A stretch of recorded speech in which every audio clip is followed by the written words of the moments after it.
खुदाउन खुदा जो है और जो था और जो आने वाला है, यानी कादर मुतलक फरमाता है, मैं अल्फ़ा और ओमेगा हूँ। उस जिंदा खुदा के पाक और मुबारक नाम में आप सब की सलामती हो। मैं अजीज़ों, आज हम यीशु के लहू की कुदरत पर गौर करेंगे। यीशु का लहू जो मेरे और आपके गुनाहों को और इस जहान के तमाम लोगों के गुनाहों को, चाहे वो किरमजी हो या अर्गवानी हो, मुकम्मल तौर पर उन्हें ऊन की मानिद, बर्फ की मानिद जो है वो सफ़ेद करने की कुदरत रखता है। मेरे अजीज़ों, यीशु का लहू हमारी हर तरह की गलाजत को, हर तरह की नापाकी को, हर तरह से गहरे गुनाहों को जो है वो मुकम्मल तौर पर धोने की कुदरत रखता है। और मेरे अजीज़ों, हम खुदा उनका शुक्र अदा करते हैं कि जिसने मुझे और आपको अब्दी खलासी बख्शी, गुनाह से मखलसी बख्शी। और हम इस बात के लिए खुदा उनका शुक्र अदा करते हैं और हम मिलकर तमाम मसीही जो है रेज़रेक्शन डे को, ईद क़यामत अल मसीह को मनाते हैं। और ना सिर्फ हम इस ख़ास दिन को सेलिब्रेट करते हैं, बल्कि हम हर रोज़ अपने खुदा की शुक्रगुजारी करते हैं कि उसने हमें हमारे गुनाहों से अब्दी नजात और मखलसी बख्शी है। और मेरे अजीज़ों, अगर हम यूहन्ना की अंजील उसका 6 बाब और उसकी 53 आयत को पढ़े तो वहाँ पर यीशु मसीह के ये अल्फाज हैं। यीशु मसीह जब यहूदियों से और अपने शागिर्दों से बात कर रहे थे तो वहाँ पर यीशु ने कहा कि जो मेरा गोश्त खाता और मेरा खून पीता है, हमेशा की जिंदगी उसकी है। और उस वक्त में अजीज़ों, यहूदी और यीशु के शागिर्द इस बात को ना समझ पाए और यहूदी भी बुड़बुड़ाए और यीशु के शागिर्दों ने भी इस बात पर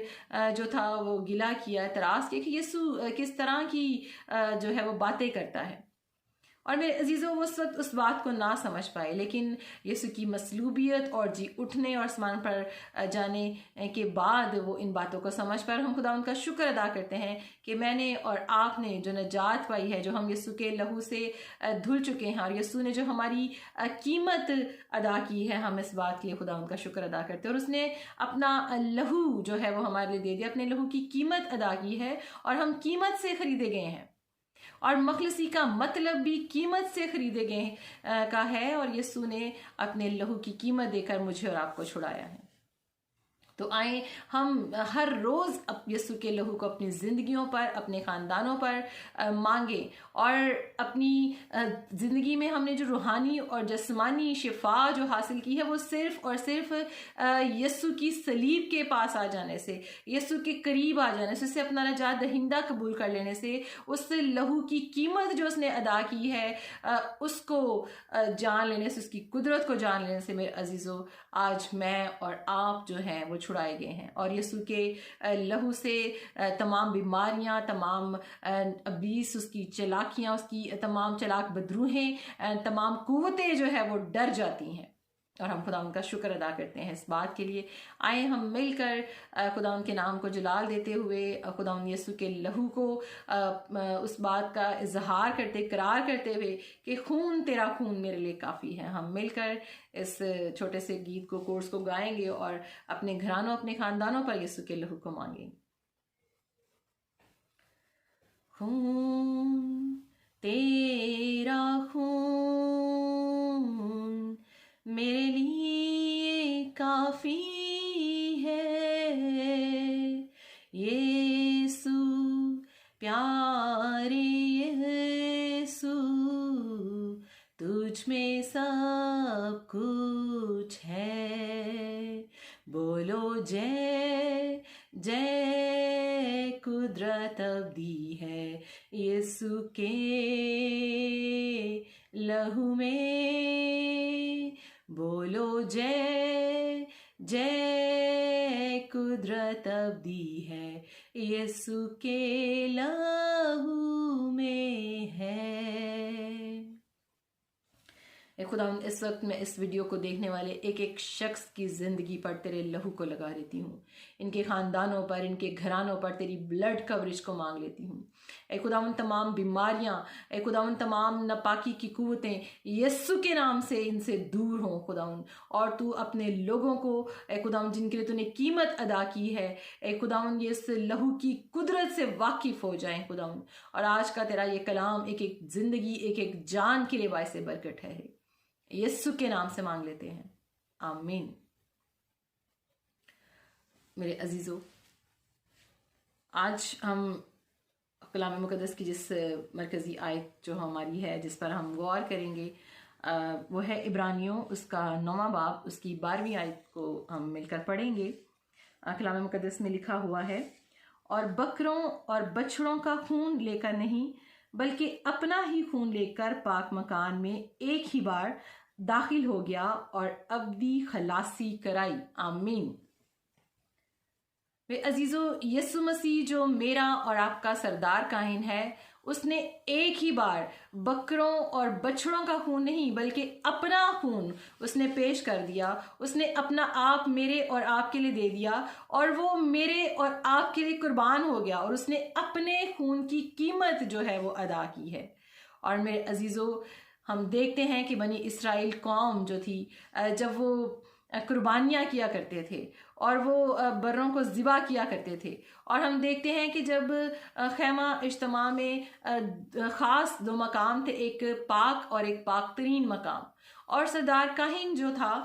वो उस पाक तरीन मकाम में साल में सिर्फ एक ही बार जाता था, और वो भी लहू को जो था वो लेकर जाता था, ये खून को लेकर जाता था, उसके बगैर वहाँ पर नहीं जाता था।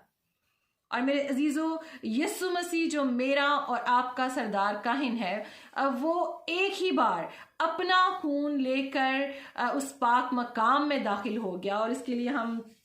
एक और आयत इसी हवाला में से हम पढ़ेंगे। 24वीं आयत यहाँ पर लिखा है, क्योंकि मसीह उस हाथ के बनाए हुए पाक मकान में दाखिल नहीं हुआ जो हकीकी पाक मकान का नमूना है, बल्कि आसमान ही में दाखिल हुआ ताकि अब खुदा के रूबरू हमारी खातिर हाजिर हो। आमीन। मेरा और आपका सरदार काहिन, मेरा और आपका जिंदा यीशु जो है, वो एक ही बार खुदा के रूबरू जो है वो वहाँ पर हाजिर हुआ और उसने मेरी और आपकी जो है वो उसने कीमत अदा की है, और उसने मेरे और आपके लिए जो है वो खून की कीमत जो है वो पेश की है। और मेरे अजीज़ों, हम देखते हैं कि बनी इसराइल कौम जब मिस्र की गुलामी में थे, और हम खरूज 7वें बाब में हम देखते हैं कि उस मिस्र की गुलामी में जब उन पर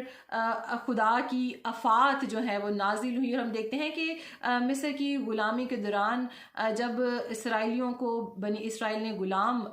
इसराइलियों को जब मिस्र ने के लोगों ने गुलाम बना रखा था, मिस्रियों ने गुलाम बना रखा था, तो उस वक्त वहाँ पर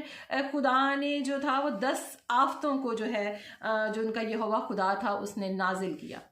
और हम देखते हैं कि 10वीं आफत जो उस वक़्त मिस्र पर नाजिल हुई, वो इंतहाई ख़तरनाक और इंतहाई ऐसी मौत की आफत थी। मौत का फरिश्ता जो था वो उस वक़्त वहाँ से गुजरा। और हम देखते हैं कि जब मिस्र पर वो आफत आई तो खुदा ने बनी इसराइल को और उसके पैलोठों को महफूज रखा, उन्हें अब्दी उस जो उनके पैलोठों की जो हलाकत थी उसे बचाया। और वहाँ पर हमें ये सारा वाक़या जो है वो यीशु मसीह की उस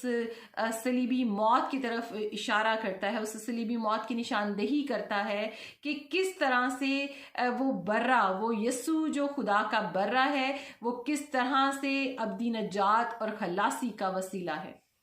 और मेरे अजीज़ों, वो मिस्र की गुलामी जो बनी इसराइल पर थी, जिस के दौरान बनी इसराइल मिस्र में गुलाम रहे, वो एक बड़ी उस वाक़या की तस्वीर पेश करता है जो मसीह की मसलूबियत की है, और किस तरह से खुदा ने इस जहान को, इस दुनिया को, मुझे और आपको गुनाह की अब्दी जो मौत थी, अब्दी जो गुनाह था, वो जो हमारे लिए मौत मुकर्रर थी, किस तरह से खुदा ने एक प्लान दिया, खुदा ने एक मंसूबा बनाया, और इस मंसूबे के तहत उसने अपने बेटे को इस जहान में भेज दिया ताकि हम अब्दी मौत से निकलकर अब्दी ज़िंदगी में दाखिल हो जाएं। और मेरे अजीज़ों, उस वक्त बनी इसराइल जिस पर पैलोठों की जो हम पूरे मिस्र में जो है पैलोठों की हलाकत को देखते हैं, उस आफत को देखते हैं जिसमें जब खुदा ने कहा कि वो फसा की जो है वो तैयारी करें, और खुदा ने कहा कि वो बर्रों को हर एक ख़ानदान जो है वो एक एक बरा ले और उसको ज़िबा करे और फिर उसके गोश्त को खाए और उसका जो खून है वो अपने घरों की चौखटों पर लगाए। और उस वक्त बनी इसराइल ने खुदा के इस हुक्म को माना, और जब उन्होंने माना तो फिर जब वो मौत का फरिश्ता मिस्र में से गुजरा तो वो इसराइल के पैलोठों को बिल्कुल भी ना हलाक कर सका, उनको छू ना सका, क्योंकि खुदा जब बनी इसराइल कौम ने खुदा के इस हुक्म की फर्माबरदारी की तो फिर खुदा ने उन्हें महफूज रखा। अगर इसराइली भी उस खुदा के हुक्म की फर्माबरदारी ना करते तो उनके पैलोठे भी मारे जा सकते थे, लेकिन जब उन्होंने खुदा के उस हुक्म की फर्माबरदारी की और उन्होंने जब मौत का फरिश्ता मिस्र में जो है वो जब वहाँ से गुजरा उस पूरे मिस्र के मुल्क से, तो फिर हम देखते हैं कि किस तरह से खुदा ने इसराइल के पैलोठों को महफूज रखा। उन्होंने जब उस फसा के गोश्त को खाया, जब उन्होंने उस खून को अपनी चौखटों पर लगाया, तो वहाँ पर इस बात की निशानदेही है कि हम भी जब अपनी ज़िंदगियों में जो यीशु खुदा का बर्रा है, जब हम उसके लहू को अपनी ज़िंदगियों पर मांगते हैं, जब हम उसकी निजात को जो है वो कबूल करते हैं, जब हम उसके लहू को अपने घरानों पर अपनी ज़िंदगियों पर मांग लेते हैं, तो हम अबदी खलासी पाते हैं उस मौत से जो अबलीस ने, जो दुश्मन ने हमारे लिए हमें उसमें फंसाया और हमें उसने हमारे लिए वो अबदी मौत का जो इंतज़ाम किया था। तो खुदा ने किस तरह से हमें इंसान को उस अबदी मौत से निकाला। और मेरे अजीज़ों, मैं और आप जो है वो किस तरह से खुदा के प्लान में खुदा ने बनी इंसान को उस प्लान के तहत जो था वो किस तरह से उसने प्लान किया सब कुछ, और उसने हमें छुड़ाया और उसने अपना बेटा यीशु दे दिया। और इसीलिए कलाम मुकद्दस में लिखा है कि सलीब का पैगाम हलाक होने वालों के नज़दीक तो बेवकूफ़ी है, मगर हम नजात पाने वालों के नज़दीक खुदा की कुदरत है। हालेलुया। यकीनन मेरे अजीज़ों, मेरा और आपका यीशु जिसने अपना आप हमारे लिए कुर्बान कर दिया, जिसने सलीब का दुख हमारे लिए बर्दाश्त किया, जिसने ज़िल्लत को बर्दाश्त किया और मेरे और आपके लिए उसने अपना खून बहा दिया। और मेरे अजीज़ों, हम इस बात के लिए खुदा उनका शुक्र अदा करते हैं। और यीशु का लहू है जिसके बायस हम अपने बाप से जो है वो हमारी मुलाकात हो सकती है, जिसके बायस हम अब्दी नजात, अब्दी ज़िंदगी में दाखिल हुए हैं। और यीशु का लहू है, जैसा कि इफ्सियों अगर हम उसका पहला बाब उसकी 7वीं आयत को पढ़ें तो वहाँ पर हम इस बात को देखते हैं कि खून के वसीला से हमें मखलसी मिली है। यीशु के लहू के बहाए जाने के बायस हमें गुनाहों से निजात मिली है, हमें हमारे गुनाहों की मुआफ़ी मिली है। और मेरे अजीज़ों, हमें खून के वसीला से हम गुनाह की गुलामी से आज़ाद हुए हैं। और रोमियो उसका 5वां बाब उसकी 8वीं से 9वीं आयत को भी अगर हम पढ़ें तो वहाँ पर हम देखते हैं कि यीशु के खून के बायस हम रास्तबाज ठहराए जाते हैं। यीशु का लहू है जो हमें रास्तबाज ठहराता है, और इसके बायस हम खुदा के करीब आ जाते हैं, और इसके बायस हम वापस खुदा के पास आते हैं। और मेरे अजीज़ों, यीशु का लहू है जिसके बायस हम देखते हैं कि खुदा का गज़ब भी जो है वो टल जाता है। मैं और आप जो खुदा के गज़ब के हकदार थे, हम देखते हैं कि जब यीशु का लहू जब उसने अपना आप कुर्बान कर दिया, जब यीशु का लहू जो है उसके बायस खुदा का गज़ब जो है वो टल गया। और जहाँ जहाँ खुदा का हम गज़ब देखते हैं, वहाँ पर हम देखते हैं कि जब इंसान ने गुनाह किया तो खुदा दुखी हुआ, खुदा गज़बनाक हुआ। और वहाँ पर हम देखते हैं कि किस तरह से वो कुर्बानी करते और फिर खुदा का गज़ब जो है वो टलता। और इसी तरह हम देखते हैं कि जिस तरह से खुदा ने, जो हमारा खुदा जो कहर करने में धीमा और शफकत में गनी है, वो किस तरह से उसने खुद ही सारा प्लान किया। उसने खुद ही इस इंसान से इस कदर मोहब्बत की कि वो उस कहर में भी उसने अपनी शफकत को जाहिर किया, और उसने इस इंसान को किस तरह से उसके लिए एक मंसूबा तरतीब दिया और उसे छुड़ाया और उसे बचाया। और वो खुदा जिस कदर पाक है, जो इंसान के करीब नहीं आ सकता था, वो खुदा जो इंसान के गुनाह की हालत में होने की वजह से उसे उसके करीब नहीं रह सकता था, वो खुदा खुद इंसान बनकर मुजस्सम होकर, वो कलमा मुजस्सम होकर इस दुनिया में आ गया, इंसानों के बीच में। और वो यीशु जो उसका इकलौता बेटा है वो उसने दे दिया और वो हमारे बीच में आ गया ताकि हम उसके बाइस खुदा के करीब जा सके, खुदा से मिल सके। और यीशु ने अपने खून की कीमत अदा कर हमें खरीद लिया। और इसीलिए करंथियों के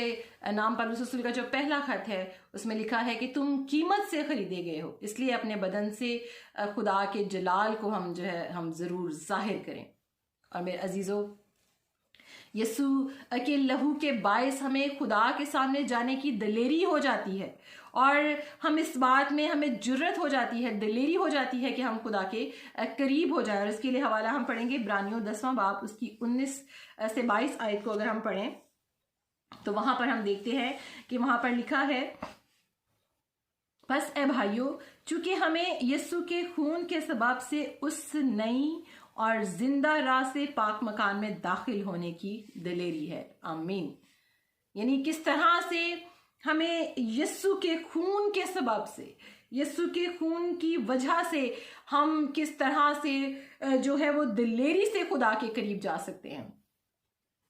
और किस तरह से हमारा खुदा के साथ जो है वो मिलाप हो सकता है। और मेरे अजीज़ों, यीशु के खून के बायस ही हम उस पाक मकान में दाखिल हो सकते हैं और हम खुदा उनका शुक्र अदा करते हैं कि हम उस आसमानी मकाम में दाखिल होने की जुर्रत कर सकते हैं। और वो सिर्फ और सिर्फ यीशु की उस मसलूबियत की वजह से, उस सलीब पर उसके खून के बहाए जाने की वजह से, उसके बदन के मारने और कूटे जाने की वजह से मेरे अजीज़ों। और हम खुदा उनका शुक्र अदा करते हैं कि यीशु का लहू जिसके बायस शैतान और उसकी फौज और उसकी ताकतें भी जो है वो डर जाती हैं, वो लर्ज जाती हैं। और मेरे अजीजों, वो तमाम बीमारियां, वो तमाम तकलीफें, वो तमाम दुख हमारी जिंदगियों से जो है वो जाते रहते हैं और दुश्मन की फौजें पीछे हट जाती हैं जब हम यीशु के लहू को अपने ऊपर मांगते हैं, अपनी जिंदगियों में मांगते हैं, जब हम यीशु की नजात को कबूल करते हैं। तो फिर ना बदरूहें, ना उसकी नापाक फौजें, ना शैतान हमें छू भी नहीं सकते और वो हमें कोई नुकसान नहीं पहुंचा सकते, क्योंकि